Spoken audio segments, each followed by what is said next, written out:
WFTDA playoffs. If you want to cheer for your favorite team at the WFTDA playoffs, the brackets for each location will be announced July 15 at WFTDA.com.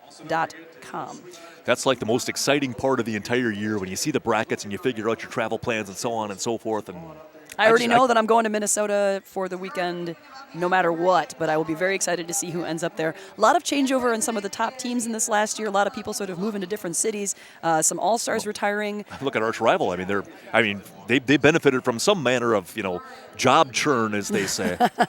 Gotham, watching them yesterday, they lost a lot of all-stars after last season. Did not miss a beat, apparently. However, large pool of talent to draw from in New York and a very, very strong program. So still going to be the force to reckon with, the people to beat at the top.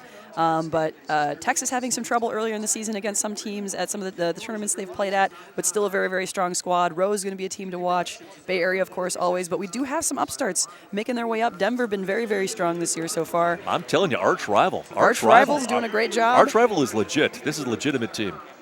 And Minnesota had some big wins earlier against Windy City and a couple other teams as well. So you kind of never know how things are going to shake out. But these tournament weekends are a really good way to get a sense of things, see how they're going. Lots of games in one weekend, kind of see where the teams are at.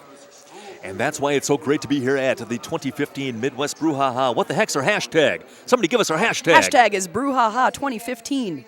Well, that makes sense. Twitter, Facebook, Instagram, all those places. You can go and follow along with people's comments and photos. I've been posting.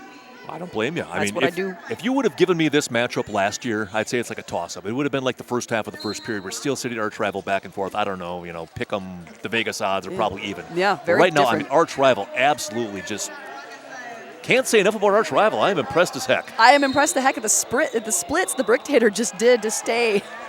To prevent a track cut on the inside line there, got hit out and just sprawled out, but managed to get back in legally. And we've got a forearm call, unfortunately, going to Steel City's Jammer, so she is headed to the Potawatomi Hotel and Casino penalty box, and Bricktator is going to get her chance at a Sock It To Me Power Jam once again. And she's going to aim for a Rydell Skates Grand Slam in the meantime. She's got one. She's going to chase perfection and catch excellence in the process. That is, in fact, a 5-point pass for Bricktator, who has now scored the nearest to 100 times pi as I can think of. I think it's about to happen, and she may turn over the 100-point mark here as she blows through that Steel City pack with some nice offensive help from her friends. And sure enough, that's going to bring her up to 102 points for this game with another Rydell Skates Grand Slam. Now, Bricktator herself has outscored Steel City by 24 points and counting. That is impressive. It's not rocket science back on the track now after her penalty finishes out. She's up against the back of that Arch Rival pack, getting some help from her friends, but still hit to the inside and drawn back. And Bricktator just threw on that outside line, untouched. And that is another, if I beg my pardon, that is another Rydell Skates Grand Slam for Bricktator. It's not rocket science, holding the helmet cover in her hand again here. Common strategy we've been seeing throughout the game. And is she going to hand it off to the pivot? No, fakes it. It's like that football play. I don't know what you call those things where they fake handing the ball off to the one guy and it doesn't happen. We're seeing that now in roller derby. I'm sure there's a name for it, but What else I'm seeing is I'm seeing that the jammer ref for Arch Rival, that is Stabby McDoodbro, it's like his fingers are stuck in a upright position because he has waved so many grand slams in the course of the last jam that I'm surprised you could actually get 2 fingers down for the 3-point pass with which that jam was concluded. Do you suppose referees have to do a lot of hand workouts, those little hand grippy things, just make sure that they're ready to go? They do that anyway because they're so buff. Exactly. The buffest. 336-78. Arch Rival comfortably ahead. 4:20 to go in the game. That brings no references to mind. On and off the notorious RD General, and it's number 814 in the yellow. That is Leanne Grohl for Steel City, and that is number 68. That's Swanson for Arch Rival. Swanson, and I'm going to say Swanson so I don't mess it up again because I apologize. Like I Joe never want Swanson to on Family mess up Guy. people's names. Not what I'm interested in doing, but that is going to be a lead jammer status. Nice little reversal fortune here for Leanne Grohl and Steel City, but Swanson hot on her heels, not going to give her a lot of room to do damage up front here, but we'll see. And both teams are going to shed a blocker to the Potawatomi Hotel and Casino penalty box. Oh, and Arch Rival picks up 3 points, nothing for Steel City. Unfortunately, Steel City's blocker is kind of hanging in the back there, so giving a chance for Arch to score points before Steel City was able to get up to the front pack of Arch Rival blockers to score any points. And speaking of scoring points, both Bricktator and Brickyard have single-handedly outscored Steel City. Bricktator with 119 on the game, Brickyard with 92. Bricktator actually only had, I believe there was 21 points. Bricktator had 17 points in the first half. Bricktator has got 102 in the second half. That's been a good second half. That lead jam status in the last one broke a 7-jam streak by Arch Rival to give Steel City a shot at lead, but not this time. This time it is going to go back to Arch Rival with lead jammer status. And, a big Brickyard jammer hit there. Lead jammer puts hit on Rock Hard Candy and obtains a Rydell Skates Grand Slam in the process. That's some manner of excellent trifecta. That's like salt in the wound right there. I mean, fair is fair. Clean hit. Really nicely done. That's another Rydell Skates Grand Slam. 10 unanswered thus far for Brickyard. Rock Hard Candy did take off the helmet cover for a minute there, put it back on, found the inside line, and broke free without too much trouble at the end. Going to try to keep Brickyard to a potential 14 points. Brickyard destabilized out on the back straightaway. She's going to call it off after, that 4 points. So 14 unanswered on that, 349 to 78. Just under 2.5 minutes to go in this rapidly moving morning bout here at Derby Laces Track 2 in the beautiful UWM Panthers Arena, where the Milwaukee Bucks and the Milwaukee Hawks, who are now the Atlanta Hawks, used to play professional basketball. Again, I will take your word for it. I do know that the Brew City Bruisers play here, however. Truth, they've been playing here for a number of years. Many years. Your hosts this weekend at Midwest Brew Ha Ha. That's the first roller derby team I ever saw play, Brew City Bruisers, back at the old place in Franklin, Wisconsin. Oh, yeah, back in the day. Mighty Mighty Boston. I said it like the name. Mighty Mighty Boston. Mighty Mighty Boston is a lot better than Mighty Mighty Boston's. Well, yes. We're going to make someone angry about commenting on that, though, because there are Mighty Mighty Boston's fans out there. If they're trombone players, I don't really care about their opinion. Oh. And we have the helmet covering on and off for Snot Rocket Science, but she scores no points. 4 points scored for Arch Rival.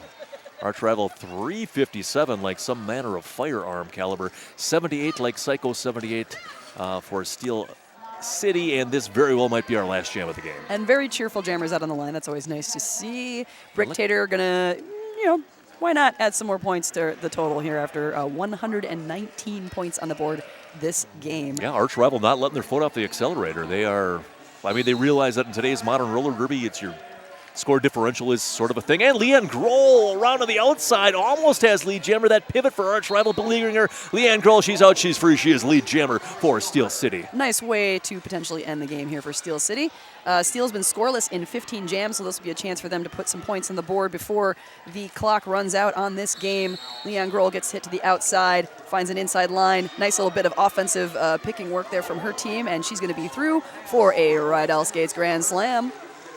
Or a 4-point pass, something like that. Oh, was it 4? I saw a thumb. I apologize. Those thumbs, there's a lot of phantom thumbs this morning. Phantom thumbs. That'd be a good name for a band. So 4 point scoring pass right. on that one as she comes around to do some more damage for Steel City, and the Bricktator getting through. Bricktator's going to have 4 points. At this point in time, I wouldn't imagine Steel City is terribly concerned about the amount of points that Arch Rival is going to be throwing up. They want to be throwing up some points themselves. Another 4-point pass for Leanna Grohl. So after 15 scoreless jams, Steel City break off the schneid. Period clock's at 0. Jam clock is under a minute. So we might have 51 more seconds of roller derby, or we might not. Really, at this point, the goal is probably just to go out big for Steel City. If they can do as much as they can in this last pass and try to give the Bricktator a hard time going through here. Nice defensive work from Steel City. They're going to hit, well, not quite. Tried to hit Bricktator out to the outside line, but she just kind of dug into it, came back in. If you're Steel City, trading points is not a bad thing, and not even trading points. That is the Rydell Skates Grand Slam there for Steel City. Nicely done. Nice jam for Leanna Grohl. All right. One more Grand Slam, and Steel City is going to take it to the century mark. Let's look at the fingers. And that is your Rydell Skates Grand Slam. Steel City with an even 100. Oh, this has got to feel nice toward the end of the game. After going scoreless for so many jams in a row, this is a nice big way for them to put a cherry on top at the end here and get some good stuff out of it. Oh, and counting. That's nice. Another 4 points. That's 26 points for Steel City. Nice jam to conclude things. Grasp a little something. 369. Like 369, the bums drank wine for Arch Rival. Arch Rival comfortably take this one, but, Steel City fighting to the very end. They had that nice Absolutely. jam at the end. And they had a really good first chunk of the game in the first half there. Had some really tight gameplay back and forth, scoring some lead changes, had really tight defense. And it was really ultimately some of the penalties that started to break them up a bit. And arch rivals just incredibly tight. Recycling defense just was not giving any love to the Steel City's jammers when they had a couple of power jam opportunities, weren't able to take advantage of them.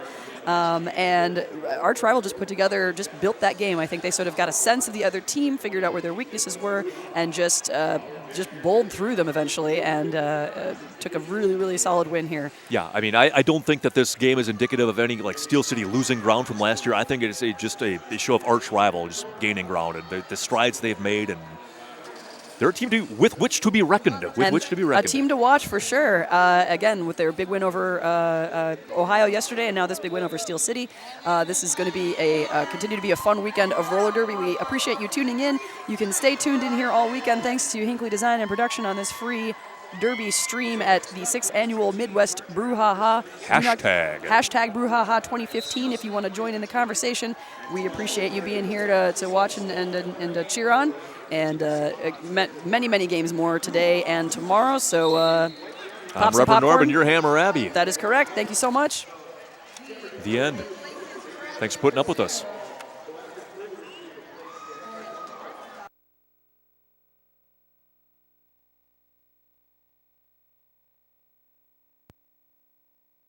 Come celebrate summer with the Dairyland Dolls, Saturday, June 20th and Saturday, July 11th at the Hartmeyer Ice Arena. Doors at 5, action at 6. But wait, there's more. The Dairyland Dolls will be shaking things up with a special outdoor exhibition bout on Saturday, June 27th during the Festival Food Shake the Lake celebration at the Monona Terrace. Event opens at 5, derby at 6. Come for derby, stay